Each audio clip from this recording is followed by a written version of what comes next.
A minha família toda, da parte do meu pai e da minha mãe, eram evangélicos. Eram. Algumas pessoas permanecem, algumas Tá. saíram. Eu cresci na Deus e Amor. Então, toda a minha infância foi na Deus e Amor. E meu pai pregava. Então, tipo assim, meu pai ia pregar em várias igrejas. Eu lembro de eu dormir, sei lá, Quantos na anos casa você das tinha? pessoas. Eu acho que uns 4 anos. Minhas lembranças é assim, de criança indo pra várias igrejas pregar junto com meu pai. Caraca, que animal. Aí eu conheci bastante gente. A igreja Deus e Amor, né? Era muito grande. Aham. Então, eu sempre vivia na casa de várias pessoas. Eu era queridinha.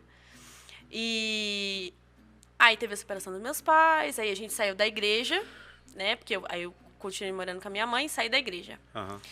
Mas teve uma época de rebeldia da escola. Aí foi quando eu conheci o Neto. O Igor, Quer o dizer, Neto. o neto, então, é quem te É da desandou minha. de tudo. Não, ele é da minha parte obscura, Ah, tá. de É adolescência. a Ravena, a época da Ravena. Eu sei as coisas podrinhas do Neto, ele sabe das minhas. O Igor Isso era foi uma ameaça? Só pra saber. Aí, Neto.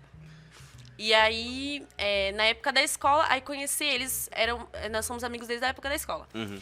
Aí eu tava bem rebelde. Era bem rebelde de verdade, fazia várias... Afastadona da igreja, Não, afastada de super, Cristo. falava palavrão, cabulava a aula, umas coisas bem pesadas. Que exemplo. Não, de verdade. Exemplo pra família mas- brasileira. Mas é a realidade dos jovens de hoje. Sim, sim. Sabe que pra gente hoje, vivendo num ambiente cristão, é uma coisa ruim, mas que pro mundo hoje, pro jovem, é coisas super naturais. O que te fez entrar nesse período de rebeldia? Foi só a questão da idade? Foram as amizades ou foi a situação que você estava vivendo com a questão da separação dos seus pais? Eu acho que tudo. Na verdade, porque, tipo assim, com a separação, isso revela muito do que eu sou hoje, de maturidade.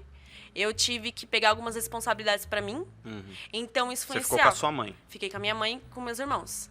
Aí, por exemplo, por eu ter uma certa maturidade, com 14 anos eu saía pra dormir na casa de amigos. Aí, tipo assim, ia pro Grajaú. Minha mãe nem conhecia as pessoas. Mãe, vou dormir na casa aqui. Aí eu ia. Teve uma experiência louca que uma vez uma amiga falou assim: vamos num show X. Eu, beleza, não queria ir, mas ia por causa da rodinha que Sim, todo mundo ia. pra fazer parte. Aí e era lá depois do Grajaú, Aham. lá depois de Varginha.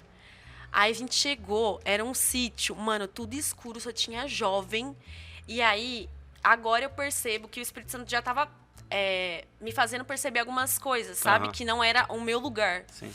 E aí, no caminho, as pessoas já estavam, cara, o que você tem? E eu realmente não entendi o que eu tinha. Mas eu sabia que Travada. Não, eu tava estranha, não conseguia mais me enturmar com a galera. Aí eu cheguei, era um sítio, tipo Aham. assim, tudo escuro, um monte de jovem, tinha de tudo. Eu falei, mano, o que eu tô fazendo aqui? Eu não nasci pra isso. Caraca, O que assim, eu tô fazendo aqui? Não, do tipo nada. Assim, do nada. E aí, mas aí, mesmo assim, fiquei lá com eles. E mesmo assim, essa foi a primeira vez que eu experimentei droga na minha vida, com 14 anos. Caramba. Com 14 anos. E aí, hoje eu percebo como Deus foi Hoje você tem misericordioso. quantos anos? Eu tenho 22. E aí, beleza. Com a amizade do Igor, do Neto na escola, o Igor me levou pra minha antiga igreja. Uhum. E lá eu decidi voltar pra Jesus. Entendi. Lógico que foi um processo de quebrantamento. Quanto tempo você ficou? Foram só foi só o período dos 14 anos? Não, foi toda a minha adolescência. Minha pré-adolescência e adolescência. Foi dos 14, então, até... Ou foi antes disso também? Não, bem antes. Eu acho que uns 11 anos eu já cabulava a aula. Já tava... Já falava palavrão, brigava na escola. Aí, uns 15 anos eu voltei. Aí foi quando eu decidi voltar para Jesus, na minha antiga igreja. Aí me batizei lá, na igreja. E aí a gente fazia parte os tempos que a gente tinha bom era entre amigos. Uhum. Então a gente fazia parte do teatro. Aí era o tempo de ensaio antes, aí todo mundo dormia na igreja, porque acordava cedo pra fazer as maquiagens. Ou quando a gente ia pra visitar alguma outra igreja pra fazer as peças. Ou ia dormir na casa de alguém, dormia na casa do neto, de outros amigos. Era o tempo que a gente tinha de falar de Jesus mesmo. Mesmo com imaturidade, assim, não tendo profundidade. E aí, lá nessa igreja eu fui obreira porque o meu negócio é serviço. Sim. Sabe, eu tinha 15, 16 anos, aí eu me batizei, virei obreira lá. E minha questão era serviço mesmo, ajudar. Aí saía para evangelizar e tudo mais. E aí, depois, o Igor de novo. O Igor veio pra missão. Aí, depois de um tempo, eu vim visitar a missão. Ainda era no outro espaço. Era no outro salão. Aí tinha também as vigílias, que o pessoal saía... Caminhada de oração. Caminhada de oração. Aí, eu não fui, não cheguei aí. Mas aí eu vim num sábado, que foi culto de jovens. E aí, no domingo, foi o DIP. O Dia da Igreja Perseguida. Tá. Que foi a segunda Fê vez. cuidava. Isso. Massa. Foi isso. Aí foi quando você se encontrou com a Missão CRE. Fui pega. Na verdade, eu tava já orando. Eu era obreira lá, eu servia lá, cuidava também da escola dominical, mas eu não tava feliz com um monte de coisa. Porque... Estrutura da instituição? Isso, da igreja. A forma como eles lidavam com algumas situações, ou teologia, tudo mais. Sim. Me incomodava. E aí eu já estava orando. E a minha oração era, Senhor, que eu encontre uma igreja onde eu consiga ir, porque eu era estudante, eu nem lembro se tinha passe livre, nem tinha passe livre, eu acho. Muitas vezes o neto que me levava em casa, andando lá do Capão. Você morava próximo daqui na época? Na época eu morava aqui no Capão, no Jangadeiro. Tá. Que era mais perto da menininha. E aí a gente ia andando, porque não tinha bilhete, não tinha dinheiro. Sim. Aí o neto me deixava em casa sempre, ou o Igor, mas geralmente era o neto.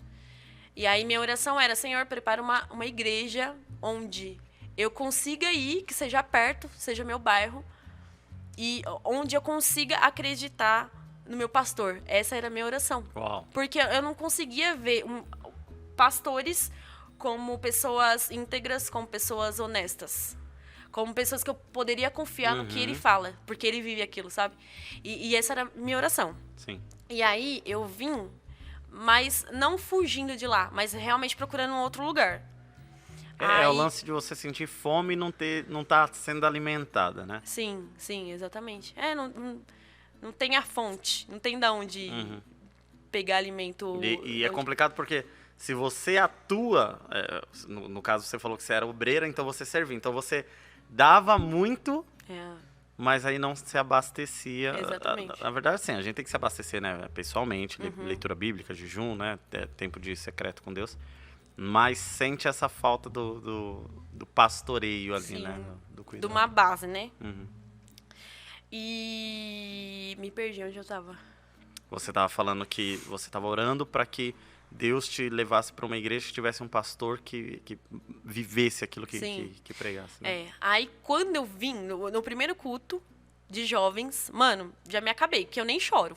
E eu tava sedenta, tipo assim, eu preciso de palavra, eu preciso de louvor, sabe? E eu nem conhecia as letras, só chorei, recebi a palavra e tudo mais. Aí o Igor, e aí, cara, o que você achou?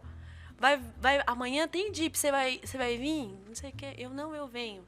Mano, cê é louco. Eu acho que toda a minha vida, até os 16 anos, eu bebi água pra chorar naquele dia. Juro, sério. Eu chorei demais porque... aí eu vou contar uma experiência que eu tive no DIP. Tá.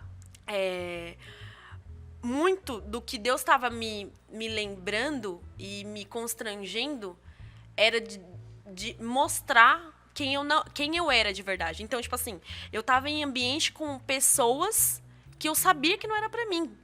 E na verdade, era o Espírito Santo me mostrando. Sim. Esse lugar não é seu. Você não é desse jeito. Você tá agindo dessa forma porque você quer se encaixar aqui, sabe? E aí, as minhas experiências que eu já tive foi com a minha família, porque todo mundo era da igreja, então tinha círculo de oração na casa da minha avó, que era no meu quintal. Sim. Minha mãe pregava, meu pai. Então, tipo assim, era o meu ambiente. E aí Deus começou a me mostrar quem eu era E aí eu falava, cara, olha o que eu já vivi quando eu era criança, sabe? Eu não me encaixo nesse lugar.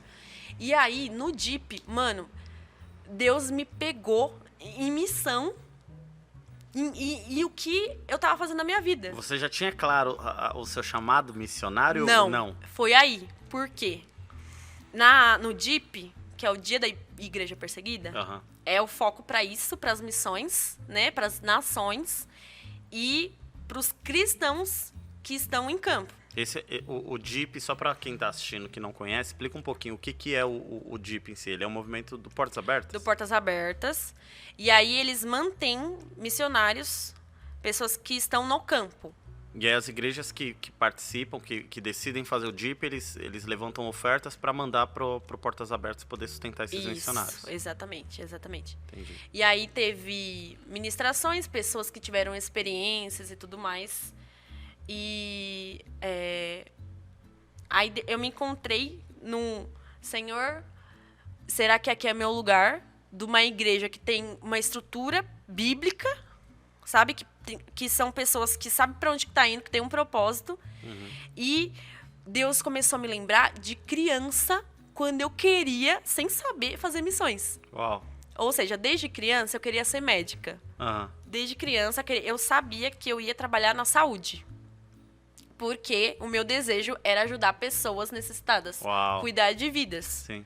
E aí, veio esse sentimento e Deus começou a me lembrar de quem eu queria ser quando eu era criança.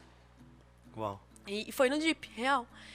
E aí, tive essa experiência, chorei horrores, e aí guardei no meu coração. Mas mesmo assim, eu não queria sair da minha outra igreja em desobediência. Sim. Então, eu tava orando para Deus confirmar se era para eu sair de verdade e tudo mais. E aí eu fui a última vez lá e foi muito ruim. E aí eu fiquei meio triste porque eu cuidava, né, acompanhava alguns jovens, mesmo sem não tendo muita experiência, mas ainda assim eu tinha mais experiência do que os jovens que estavam lá. Então eu ficava com aquilo na minha cabeça. Sim. Como que eu vou deixar eles, sabe? E aí Deus me falou, como que você vai ficar lá e morrer junto com eles? Então você tem que manter o relacionamento com eles, mas continuar caminhando, né? Sim. E aí eu fui, aí eu tive certeza que não era lá. Aí eu conversei com o Igor, aí depois eu conversei com o pastor. Aí o pastor apresentou eu, o Neto e a Karen. Sim. E aí ele falou que para que Deus arrancasse as raízes de onde nós estávamos plantados. Sim. E plantassem aonde nós estávamos, na nossa nova casa. E aí a gente ia crescer e frutificar. Foi isso que aconteceu.